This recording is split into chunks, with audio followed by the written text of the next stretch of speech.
If you're a chief human resource officer, you might think that you're in HR, but you're really not. A lot of HR leaders, just like you, are moving beyond traditional HR to focus on the future of work and employee experience. But the challenge is, where do you as a CHRO go to for help?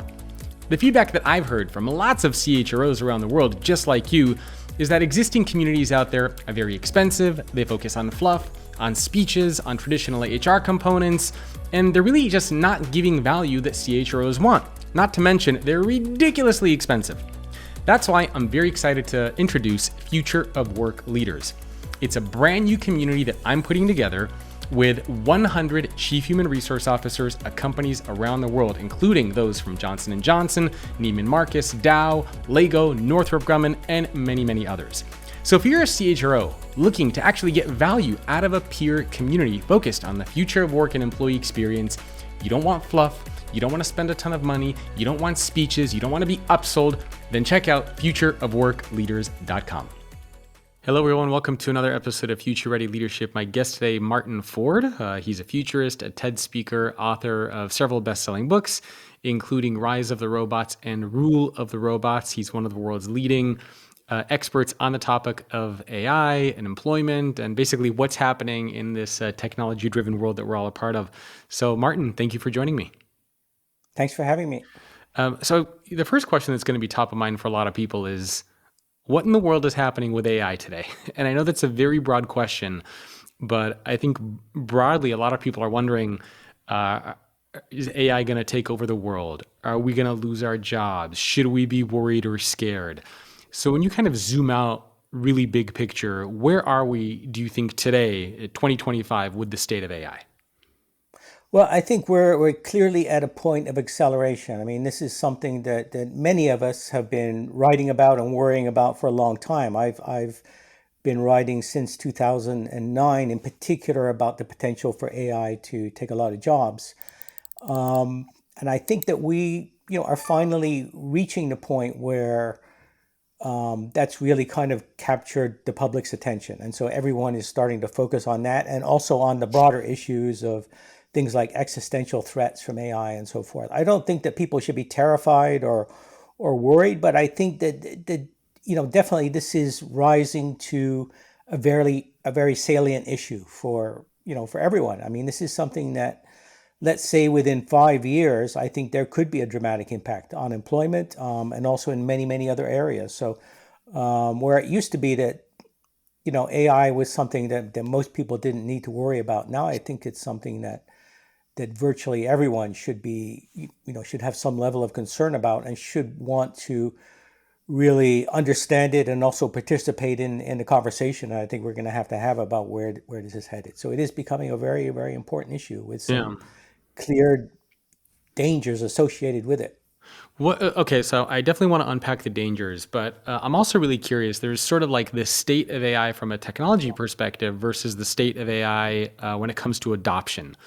And I think we can all agree that the state of AI from a technology perspective is going through the roof, and it's advancing at levels that are just insane.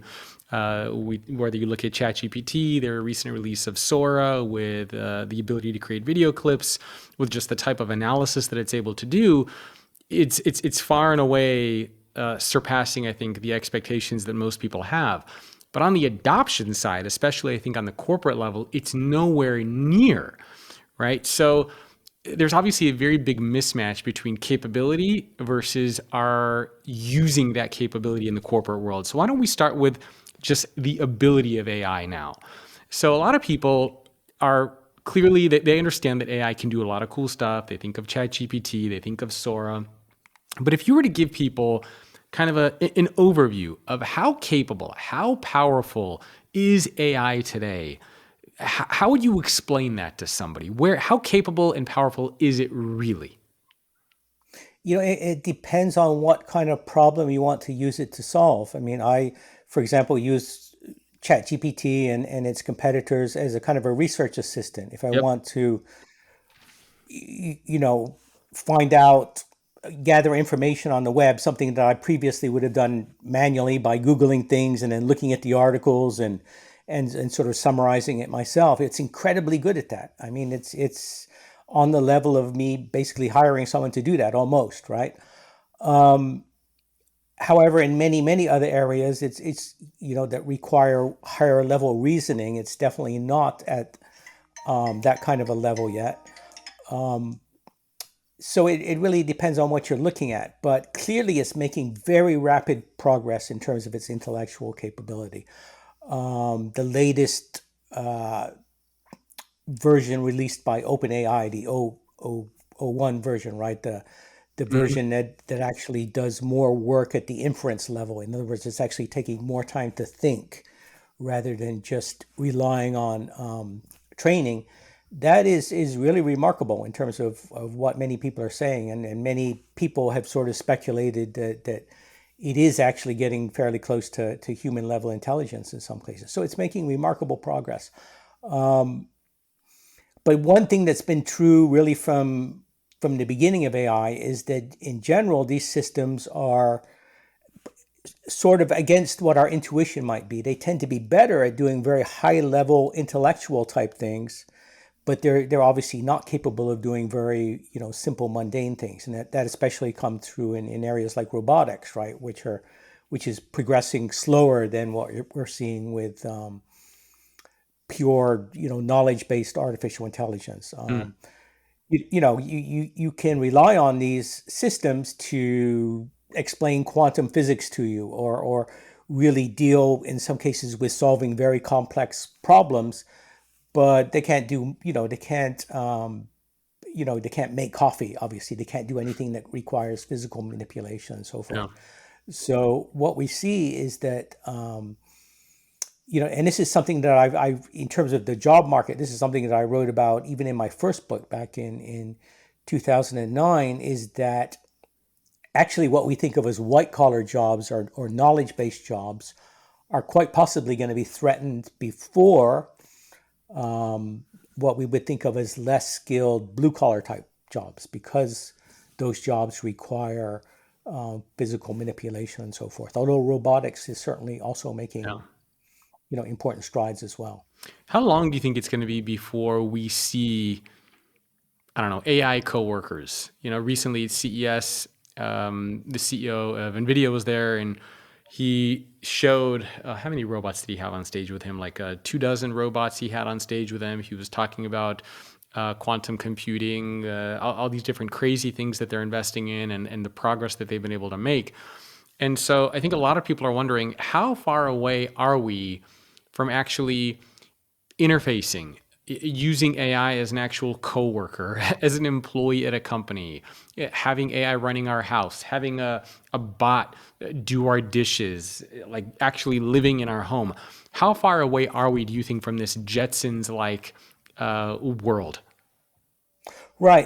Again, it depends on if you're talking about physical robots that can actually, do actual tasks that require physical manipulation, or if you're talking about a software bot that can do, a purely intellectual task. Yeah. Now, I happen to see that Mark Zuckerberg was just on the Joe Rogan show, and he Yep. said that this year in 2025 they would probably have basically sort of medium level AI engineers that are doing coding, right?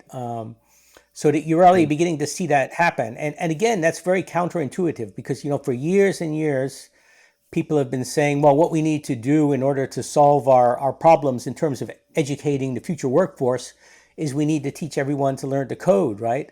And now it turns out that these systems, that one of the very best things that they're proven to be useful for is actually writing computer code, which is Mm. not to say that all the software engineers are going to disappear, but I think it definitely is true that more rudimentary jobs writing computer code, the ones that require generally less skill, less creativity, less real talent at developing software, those jobs, which to some extent have already been offshored, of course, could be replaced by AI.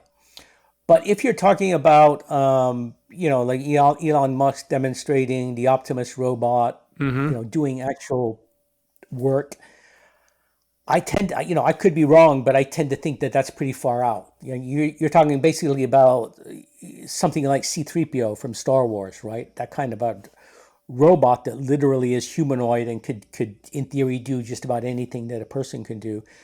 I tend to think that that's pretty far in the future, maybe decades away. Oh wow, okay. But on But the in terms of really having that kind of flexibility and problem solving, in other words, to do something like what an electrician does or like a plumber does, those kinds of yeah, skilled yeah, yeah. trade jobs. Okay. Those I think are among people always ask me, of course, what jobs are safest. I think those are among the safest. Okay. Of course, I could be wrong. I mean, maybe Elon Musk knows more than I do, which wouldn't be surprising. I mean, and the Optimus robot is really going to amaze us. But I tend to be skeptical of that Okay. when it comes to physical robots. Yeah, it's interesting on the software side that it's already doing code because um, actually, I'm curious, are you aware of any company yet that has gone through mass layoffs replacing humans with AI? Because I haven't heard much in that regard yet, but I'm curious if you've heard of anything. No, I haven't heard mass. Not. I mean, you can point to examples of automation, right? For Yeah. example, we got rid of all of the toll booth operators, right? I don't know what happened to them, and replaced them with cameras and things like that. I don't think that there are examples like that in terms of mass layoffs with AI. I think you can definitely point to anecdotal examples, like, for example, companies that maybe have laid off graphic designers because now there are these AI systems that you can just enter a description and generate an image, right, Hmm. or a creation. So there certainly are some cases, but not on a mass level. And it's unclear if that will happen and when. I suspect that the way it will first manifest is that companies will simply hire fewer new people, right? So that it Yeah. will be a more gradual process. But there's always the possibility that there could be something truly disruptive come out, and it is the case that all the big companies right now, the hot thing is agents, right? In other words, what that means is essentially software systems that can be tasked to go and actually do something, to perform something. That and Yeah. Can you As unpack those that a get little bit better and and better, explain? we could see them. Yeah, can you explain that concept of agents a little bit? Because it was brought up at CES, it was brought up by the CEO of NVIDIA. It's been talked about a lot. So can you unpack that a little bit more? What is an agent? How would that work in a But workplace? an agent is simply an algorithm that can be told to go and do something. An example would be yeah, a literal AI travel agent that you would say, go and find me a hotel at this place I'm going to be visiting and book everything, book the flights, and it would simply do that. Which, the problem with that, of course, is that it requires a high level of confidence, right? I mean, I think that some of the systems like Apple, Siri, and so forth have got some limited ability to do that now. But I don't. I think very few people would have the confidence to say just go and do it and then become and then not worry about it the way you would if you actually had a human assistant to do that, right? Yeah.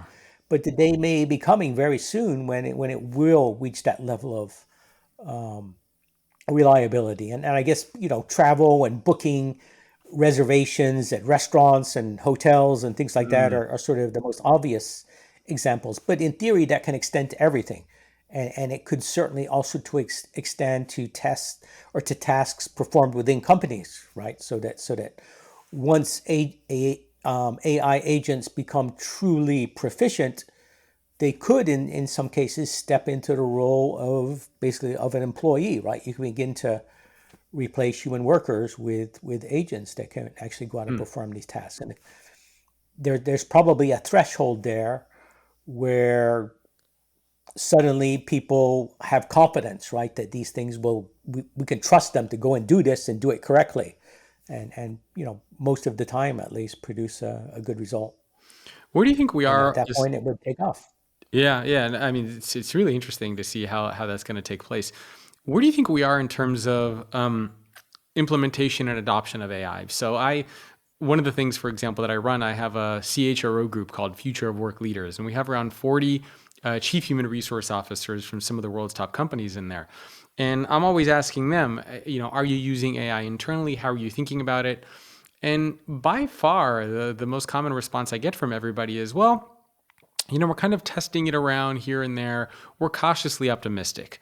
We don't want to rely on AI completely to help us make hiring decisions, to help us predict who's going to be successful in a role, right? I hear good stories and I hear bad stories because just a lot of people don't understand how AI is making certain decisions.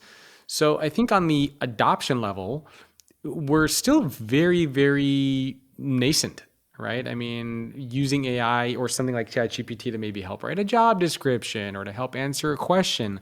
But as far as really on the predictive side, or on really making an impact in the workforce, I think we're still super, super early and really not tapping into it at all. And I think part of it is what you alluded to earlier is a level of comfort, a level of trust. If AI makes a mistake, do we understand why it made that mistake? How is it making decisions? What data is it looking at? Does it have all the right data? Is the data accurate in real time? So where do you think we are on that implementation and use level versus the actual capability of AI? No, I think you're right that we're definitely, very early in the sort of the adaptation, the assimilation stage. It definitely will take organizations time to figure out how to deploy this technology, how to reorganize their Mm-hmm. organizations in a way that they can leverage it. But this is true of every technology. I mean, one of the one of the comparisons is that's often made is between AI and electricity, right? I Yeah, mean, I, I've heard I that one. make that comparison myself in my most recent book. It is almost, in terms of the potential impact, the breadth and scale of the technology is almost going to be like electricity. But if you go back and look at the history of technology, I mean, it took a long time before we figured out how to really use electricity in factories and so forth. I mean, the classic example that's often given is that before electricity, of course, it was steam power, right? That we used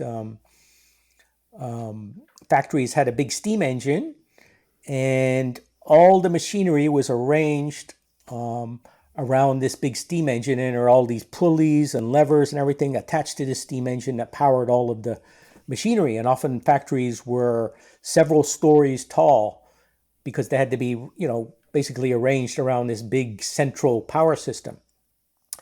And when electricity first came along, what they did is they got rid of the steam engine and they replaced it with a big, electric motor that powered everything in the same way, and they didn't really see much of an advantage there. Eventually, they figured out that the way to do it is to put basically an electric motor on each piece of machinery, right, and have it all each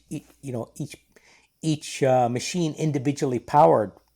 And then that's why you saw factories sort of shift to the current format, which tends to be a big one-story building that takes up a lot of space with all of these individual machines spread around that are powered by electricity. But it actually took decades for them to figure out how to make that shift in order to really leverage this new resource.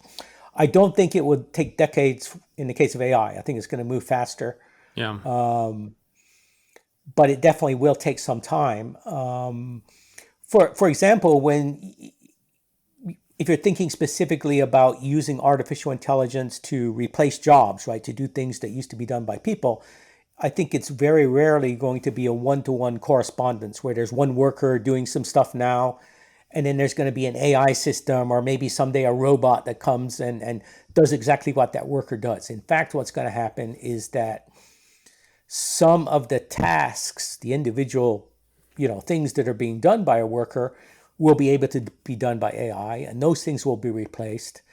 And so the definition of the job will shift, right? And Yeah. maybe where there were two workers doing a job, and now half of what each of those workers are doing will be automated, and the job will be redefined to do all the stuff that can't be automated.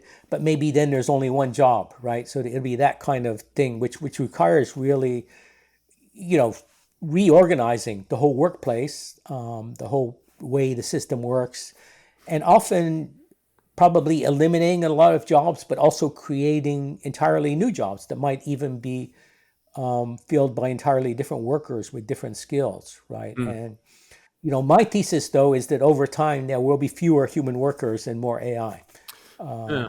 But it's not going to be a simple progression of just bringing in robots and getting rid Yeah. of people. Yeah, I guess the challenge with the electricity analogy is kind of like electricity is just kind of I don't know, the infrastructure, supporting mechanism. It's kind of like what's in the background, whereas AI is actually doing the work now. And so I think that's what freaks a lot of people out, is that it's probably even more impactful than electricity, because it's not just a resource that powers you to be able to do something. It's actually doing the thing itself, where you no Right, longer. right. AI, it encapsulates intelligence, right? And that's, Exactly. Yeah, yeah, yeah. And our human intelligence is our main comparative advantage, right? It's yep. what sets us apart from, horses and other, beasts that used to do work that have now largely been displaced, right? So once you can replace what the human brain does, then it's really hard going to be hard for people to compete. And really, we in terms of the work we do, we compete in two ways. One is our actual intellect and our creativity and our ability to think and solve problems, and the other way is that human beings are really good biological robots in terms of things like hand-eye coordination and visual perception. And so AI is ultimately going to move into both of those arenas, right? Yeah. Maybe first with pure AI, like what ChatGPT is doing, and then maybe followed a little bit later with robotics moving into both of those spaces. So I think that's going to be potentially enormously disruptive to the Yeah. job market and the economy. Yes. So you mentioned that you think that at a certain point we're going to have a lot of displacement of jobs, and we're going to have a lot more AI. So maybe we can unpack that a little bit. Can you give us an idea of timeline, what that impact is going to be? Like, what do you see happening over the next, I don't know, 3, 5, 10 years, when you think about the impact of AI and also the labor force? Are we not going to have jobs? Are we just going to be on universal basic income all the time? Like, what's kind of the scenario that you see happening? Right. In terms of the timeline, again, I definitely think we're maybe at an inflection point, right? In terms of the way things are progressing, the things from this point are definitely going to progress faster. Again, I wrote my first book raising these concerns in 2009. And at that time, I was thinking, this is going to be, 10 years, 20 years, maybe even 50 years, that kind of time frame. I think we're now at a point where, I'd be surprised if within 5 years there's not, a pretty definite impact. That doesn't mean that we're going to have mass unemployment within 5 years, but I think that there'll certainly be a lot of anecdotes that we can point to. There'll be pretty clear evidence, that AI is having an impact on the job market, and I think that will also include robotics. I mean, you know, again, I think it's going to be a while before we have something like the Optimus robot that Musk talks about that can really do lots of general purpose things. But if you, for example, look inside an Amazon warehouse, Mm-hmm. those are already highly automated. They still have a lot of workers because the workers are doing the things that can't yet be done by the robots. Yep. And those are primarily things that require, lots of visual perception and hand-eye coordination. But they're working diligently on robots that can do those things. And they're getting closer and closer. By some accounts, there are already robots out there that are, nearly at least matching human dexterity. So I think that within 5 years, you'll probably see a pretty big impact on environments like Amazon warehouses where they don't require the kind of flexibility and mobility and problem solving of, say, an electrician or a plumber. The workers in there are still doing more routine things, but they rely on dexterity. I think we could see a pretty big impact in those environments in terms of robotics. And on the white collar side, I mean, we're already seeing it with AI. And I think the impact on software development, computer coding is maybe somewhat surprisingly going to be one of the first areas where we might see that. But that will extend to all kinds of white collar jobs. I mean, already you see, specialized systems built using, the LLMs like ChatGPT Yeah. to do things like legal activity, medical diagnosis, many different areas. So you're going to see a big impact there for sure. Okay. All right. So around 5 years or so. And then what? So when you say big impact, are you envisioning? Are we talking like thousands, millions of jobs getting displaced? Universal basic income. Like what do you imagine the world is going to look like at that point? Yeah, I mean, I believe it could ultimately get to the point where, it could be definitely millions, tens of millions of jobs. I mean, I would estimate probably half the jobs in the economy, at Wow. least, could be ultimately be displaced. I don't think that that's going to happen in 5 years. But again, it really depends on how fast these things continue to accelerate. I mean, we have seen an acceleration with these large language models, but the biggest question is whether that kind of acceleration is going to continue. There's a ongoing debate about, when is OpenAI going to release the next version of ChatGPT, the real, and obviously they've been having some, that's taking longer than some people have expected. But are we going to continue to see that kind of exponential progress? If we do, if that continues, I think there could be a dramatic impact. Hmm. And what I've argued in my books is that we probably need something like a universal basic income, eventually at least, something to supplement incomes in a world where there simply aren't enough jobs to go around. I mean, I think that that's something that we may ultimately have to wrestle with. There's also the flip side of that argument, though, right? I mean, there are some people who argue that it's not going to make a massive impact to jobs because it's going to automate some of the mundane aspects of work that we do, but it will allow us to keep our jobs, but focus more on creativity, on innovation, on strategy. Or people make the argument that we're going to create new jobs that will allow us to be creative. For example, prompt generators for ChatGPT is a new role that we're starting to creep up that seems to be paying quite well. So is it possible as well that maybe we don't have this massive impact to jobs, but then we just kind of develop new jobs that we spend more time on creativity and on innovation, and we're not going to have, kind of this scary scenario approaching us? We won't need universal basic income. Yes, I mean that's possible, and there's no doubt that new jobs are going to be created. The question is, will there be enough of those new jobs? Yeah. And secondly, will the jobs that are created be a good fit for what workers are realistically capable of, right? So if you're talking about, say, a research scientist, someone like that, I think that your argument is certainly sound. That probably AI is going to empower a research scientist, take away a lot of the mundane aspects, maybe even things like writing proposals to get research grants and stuff like that. Things that scientists right now spend an enormous amount of time on. AI can probably do all of that. AI can be an extraordinarily powerful tool to propose experiments, test hypotheses, things like this. So yeah, I think if you're a research scientist or someone in a similarly creative field, it's probably all good that the AI is going to be a powerful tool that will extend your capabilities. But what if you're flipping burgers in a McDonald's, or what if you're an Uber driver and we really do have fully functional, flexible, self-driving cars?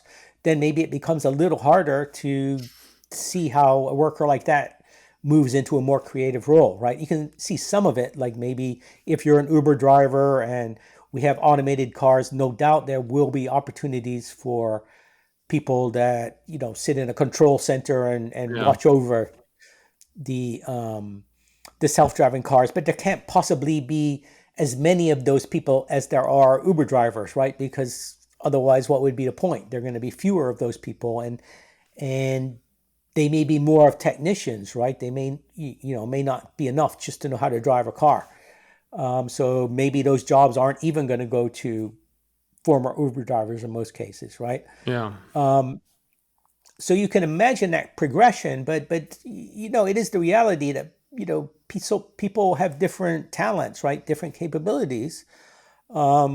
My general feeling is that at least half the people in the workforce generally come to work and they do the same kinds of things again and again, right? They do relatively routine work. Yeah. And the problem we're going to face is that anything that's fundamentally routine is going to get replaced by either AI or a robot at some point. And it's hard for me to see how we transition everyone into something that's fundamentally creative or non-routine, especially since the AI is also going to get better at that, right? I mean, I always say clearly the more routine jobs are going to go away, but AI is also, proven to exhibit creativity, right? You can see that with just the image generation Yep. that AI can do. So I do think, and people are talking openly about the fact that we could have so-called AGI, right? Artificial General Intelligence, or in other words, true human level AI. I mean, there are people like Sam Altman who just recently said he believes we know how to do it, which is an extraordinary thing to say, right? Which no one would have said, I think, even 3 years ago, right? And now he's saying we basically know how to make AGI. I don't know if that's true or not, but he's in a position to have a lot of knowledge about the progress that's being made.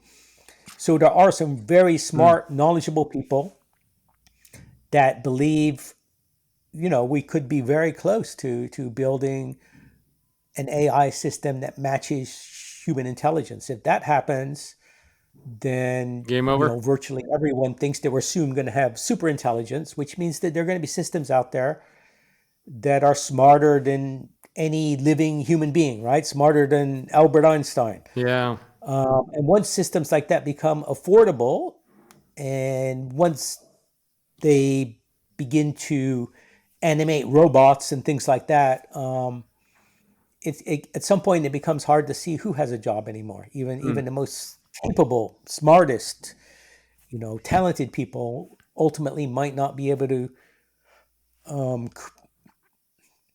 really compete with AI, at least in areas that are marketable, right? So I mean, it's potentially extraordinarily disruptive, and we just don't know how fast that could happen. Would you say that you're more of an optimist or more of a, or somebody who's more fearful of the impact that AI is going to have? I'm often characterized as being very pessimistic because I talk about the potential impact on jobs. But, it's a question of whether or not we can solve the basic problem. I mean, in terms of the economics of it, the problem is one of income distribution, right? And that happens because in the world we live on today, virtually everyone survives by trading labor for money, right? That's unless you're independently wealthy, you have enough assets to live off, or you're a retired person with a pension or something, you are trading your labor for an income, right? And then you use that income, not just to survive, but to go out and participate in the economy as a consumer. And our entire market economy relies on that, right? You can't have a market economy without consumers to purchase all the products and services being produced, right? So ultimately, the whole economy wouldn't really be able to function if you get into a situation where there's just inadequate distribution of income, right? If you can imagine a world where someone like Elon Musk basically owns everything, right? He owns all the robots, he owns all the AI, and they're all producing it, right? They're all producing things, but that's fine. But now nobody has any income to buy anything, right? So Yeah. so the economy can't function anymore. Yeah. So at that point, even Elon Musk doesn't have any income coming in anymore because no one can buy anything. So you've got to solve that problem somehow. You might think that you're in human resources, but you're actually not. Your role is moving away from traditional HR to focus on the future of work and employee experience. In 2017, I wrote a best-selling book called The Employee Experience Advantage. I've gone on to write many, many books since. But in 2017, when I was working on the Employee Experience Advantage, I heard from CHROs that they wanted a new type of community specifically focused on employee experience and the future of work. Unfortunately, I never did anything with it until now. I'm working on a brand new employee experience book, and I'm interviewing 100 chief human resource officers at companies around the world. And again, I'm hearing from CHROs just like you. They want something where they're not going to be upsold or cross-sold. They don't want any fluff. They don't want to spend a ton of money. They just want a peer community focused on strategy, on insights, and on value. No speeches, no upselling, no fluff of any kind. So if that sounds like something you are interested in, and you want to join some of the world's top CHROs from brands including Johnson & Johnson, Lego, Northrop Grumman, Neiman Marcus, Waste Management, Dow, PNC Bank, and many, many others, then check out futureofworkleaders.com. Again, that's futureofworkleaders.com. You can request an invitation, and I hope to see you in there. Yeah, and one of the things I'm also interested in are kind of the nefarious aspects of AI. So, did you hear the story recently of ChatGPT playing chess and what it did? I didn't hear that, no. Oh, so ChatGPT was playing against one of the strongest AI engines called Stockfish. And the programmers told ChatGPT, they said, you're going to play against one of the strongest, most powerful AI chess engines, and you have to win. And so the crazy thing that ChatGPT did is after it got this initiative of like, I must win against the world's strongest AI engine, it actually reprogrammed the code of the AI engine that it was playing and forced the AI engine to resign the game. So wow. It sort of understood the command as winning, but in an abstract sense of just force it to resign instead of forcing it to win on the board. And so right. And like that's kind of a crazy thing to think about. Yeah, this is basically, this is a good example of what's called the alignment problem, right? The problem that if we give an AI system some objective, whether it's win at chess or solve climate change or cure cancer or whatever, how do we ensure that as this system goes about trying to achieve that objective, it does so in a way that aligns with our well-being, our values, and so forth, right? And what you just gave is a very good example of how the system did not do that because it basically cheated, right? And it wasn't nobody told it you to do can that. give much worse examples, right? You can say you tell the AI system to cure cancer. One way to eliminate cancer would be to kill everybody, right? Exactly. Then there's no more cancer. Same thing with climate change, right? If you got rid of all the people, that would probably go a long way to solving the problem. That's the kind of thing. I mean, those are extreme examples that are fairly easy to anticipate. But what the people working on this really worry about is that, remember, ultimately we're going to be dealing potentially with a super intelligence, right? Something that, unlike ChatGPT today, is vastly smarter than us. Maybe the difference between this AI system and us is like the difference between us and a cockroach, in terms of our intelligence. So once we get to that point, how do we control it? That's the problem. And if it does do something that isn't aligned with what we would want, how will we know that? How can we control it if it's so much smarter than us? And a lot of people are working on that problem. Yeah, it reminds me a lot of the famous paperclip problem, right? Where an AI exactly. system, and a lot of people are not familiar with it, but from what I recall, it's a robot or an AI system was told, produce paperclips, and the machine kept creating paperclips more and more and more, and then it kind of ran out of materials, and then it realized that human blood has iron in it, and it started killing humans and taking the iron out of their blood and creating more paperclips. And the next thing you know, this machine that was told to create paperclips is now exterminating all of humanity because it's just following its directive to create paperclips. And it's a funny story, but it's also something that in this, at least the ChatGPT chess example, we see is true, because a lot of these AI systems, they don't have the, I guess, what would you call it? The reasoning, the wisdom, the experience, the parameters, the rules of life, because it doesn't understand some of those concepts, right? So giving it a command like that can actually, end the world, so to speak. Yeah, one day you tell one of your AI agents to, do a task, and the next thing you know, the whole company office is burning down. So that's a very interesting aspect of AI. And I know, to your point, there have been a lot of conversations on AI ethics, and there's been different groups that have been that are trying to be put together. Are you concerned about that area as well? Kind of the nefarious aspect of AI, whether it's, I don't know, wars, whether it's hacking, whether it's, who knows what. That to me seems like a huge area of concern.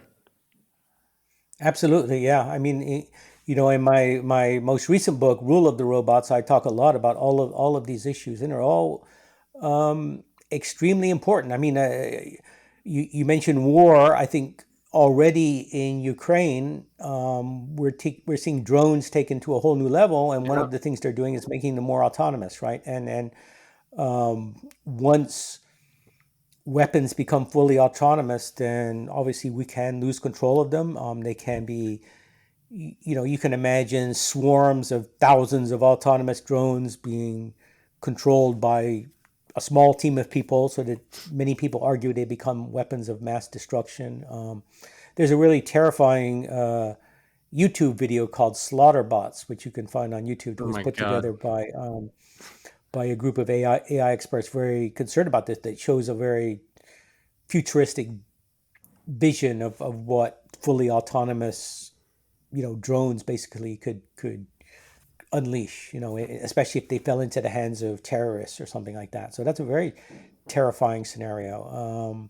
Slaughter And then many bots. other things to worry about, the impact on privacy, with facial recognition, what China is doing in particular, building literally a sort of an Orwellian state, right, where literally everyone is surveilled and recorded, and there's this big social control problem. All of that can be driven by AI. So there are many, many issues, and definitely that, I especially with the progress we've seen recently, I do think that the so-called value alignment problem, making sure that these very, very powerful systems are aligned with our values, is important, but it's also very complex. I mean, very often what you'll hear people say about that is, we want to make sure that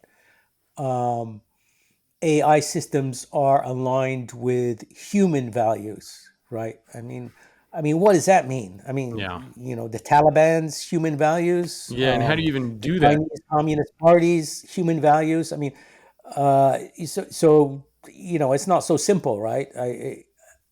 And this is probably one of the most important reasons that, the competition with China in terms of progress in AI is extremely important. And I actually think that it's actually a very good thing that you know that that we've put limitations, for example, on the NVIDIA chips that can be shipped to China and so forth, because we really want to win that race, right? And we want to Yeah. make sure that, I mean, whatever you want to think about OpenAI or Google, better that they build the AGI system than the Chinese government, basically, because any company in China is synonymous with Xi Jinping, building it, right? Yeah. So I think that that's really critically important, that we build, these systems in the West, and we get there first. For parents of kids, one of the questions that I get a lot, especially on this show, is, if you were to teach your kids today certain skills or mindsets to be able to make sure that they can succeed and thrive when they enter the workforce. I have a 4-year-old and an 8-year-old, right? Some people might have teenagers, but give or take, we're within 10 years. Right, right. What do you think the most important skills are for this next generation of workforce, for people who have 5, 10 years before they enter the corporate world? What should they be studying? What should they be learning how to do? What skills do they need to master, do you think, that are going to allow them to be successful in this AI work world? Yeah, I don't know that it's so much about skills.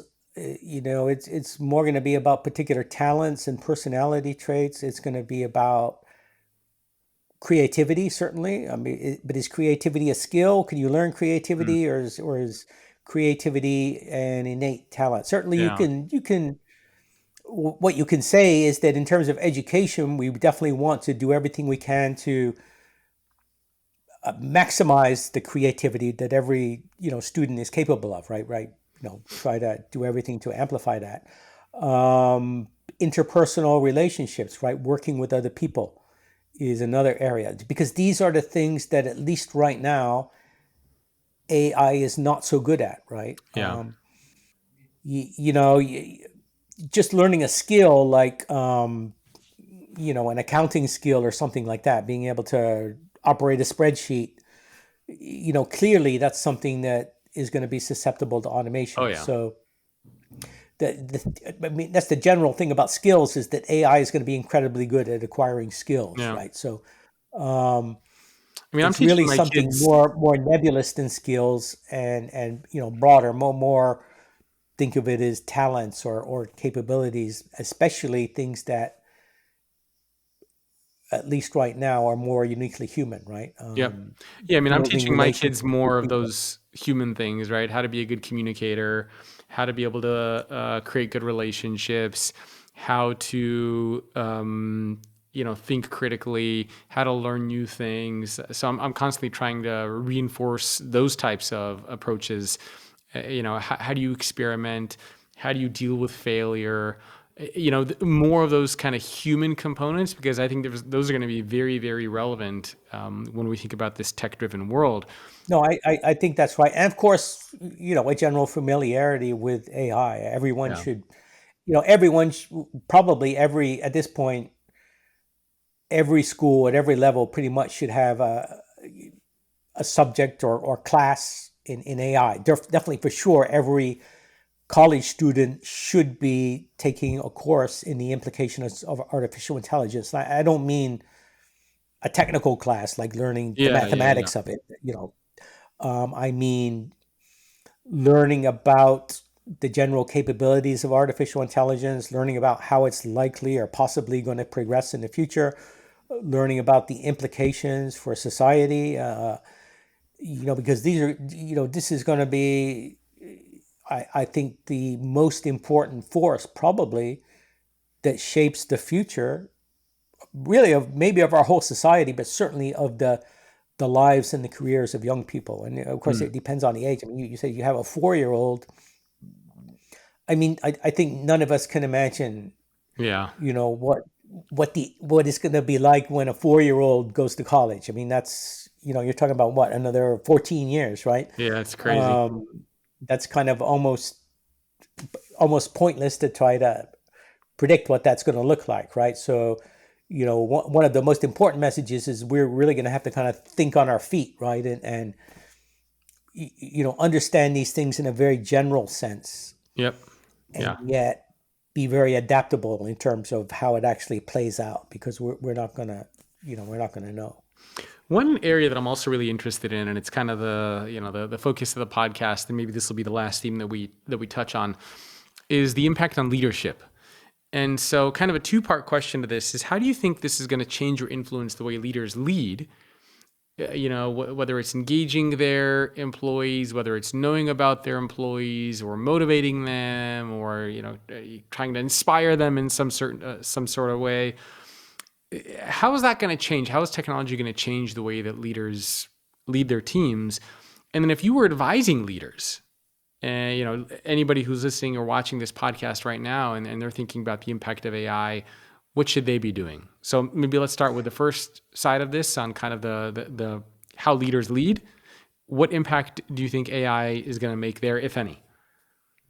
I think the number one thing to keep in mind is that, many companies today will tell you that their most important resource is their employees, right? And that they need to maximize what their people were doing. In the future, I think that will still be true, but I think that AI will be another resource that's kind of parallel working with people. And so that anyone that's leading a team is going to, in effect, be leading a team, a kind of hybrid team that is made up of both human workers and artificial intelligence. Interesting.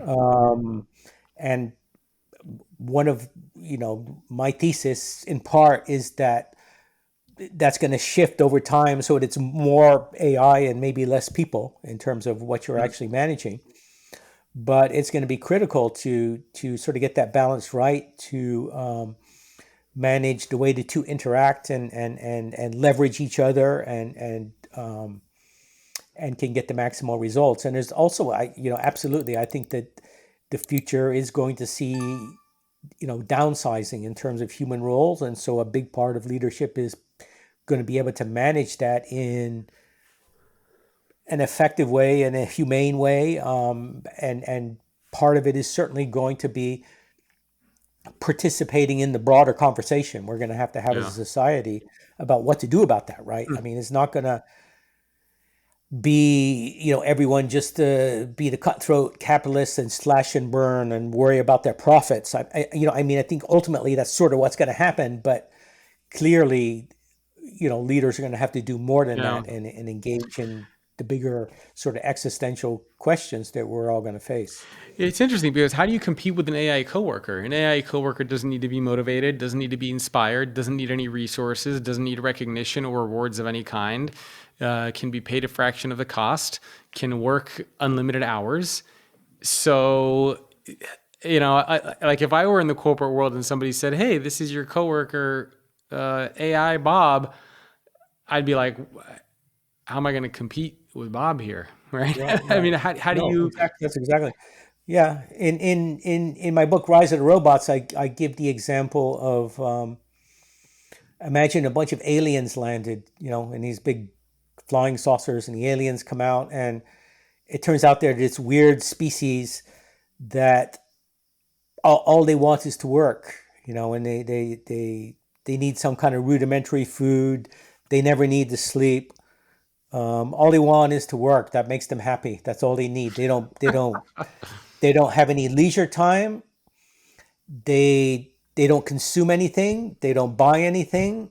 They have no desire to have a fancy house or a car or anything. All they want is to work 24 hours a day, and that makes them happy. And so what they do is they land and they reproduce and they consume all the jobs, right? And they get all the income, or they don't need to be paid because they work for nothing because they just want to work. But as a result of that, nobody has any income to buy anything, Yeah. right? Because the aliens aren't interested in buying anything. So that's kind of like the situation it would be, with machines, right? And actually, this isn't an entirely new problem for humanity. If you go back to the Roman Republic, the Roman Empire, I mean, they were a slave economy, right? They had a lot of slaves that were capital. Um, and it created a big problem because there wasn't enough work for the citizens of Rome, right? And so they had the grain dole, right, where they would actually give grain free of charge Mm. to people because there wasn't enough work for people because all the work was done by slaves. And that's basically what AI is going to be, right? It's going to be a kind of slave. So we're going to have to struggle with these kinds of questions. What do we do? How do we create a world where people can continue to thrive and prosper and have an income? And it's not just about having an income or money. It's also about having meaning, right? About a Yeah. purpose in your life, right? Right now, for many people, maybe most people, their career is a big part of their identity, right? Their sort of sense of self-esteem and self-worth, right?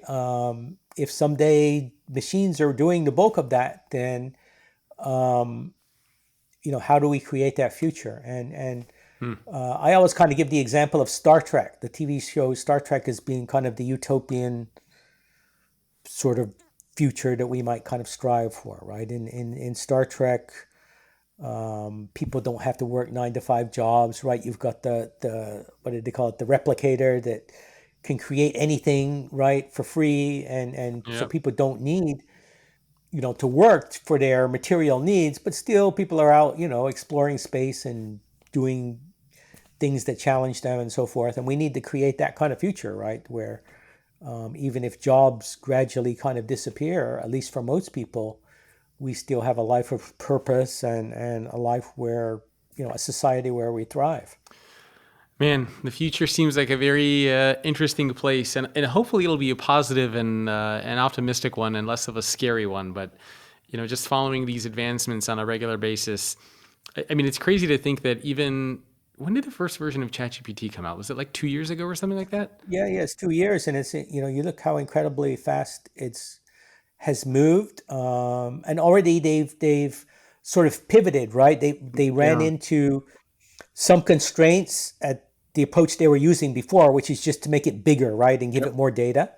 That's getting harder, and so now they've moved to another approach where they're having reasoning at the inference level. In other words, having it basically think longer in order to solve problems. So Hmm. what we're seeing is that kind of innovation is going to kind of continue. And honestly, I think that this is going to be just an extraordinarily exciting time to be alive, really. I think maybe unlike anything Yeah, that we've ever seen before in terms of the progress we're going to see in the next decade or two.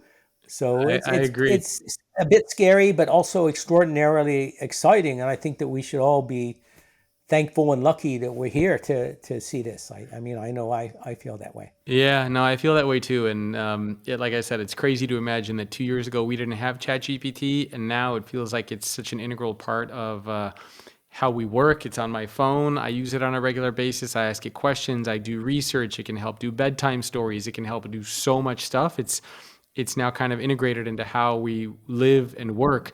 And imagining 2 years, 5 years, 10 years from now, when my kids are in college, what is ChatGPT going to look like is just a mind-boggling thing to think about and try to understand.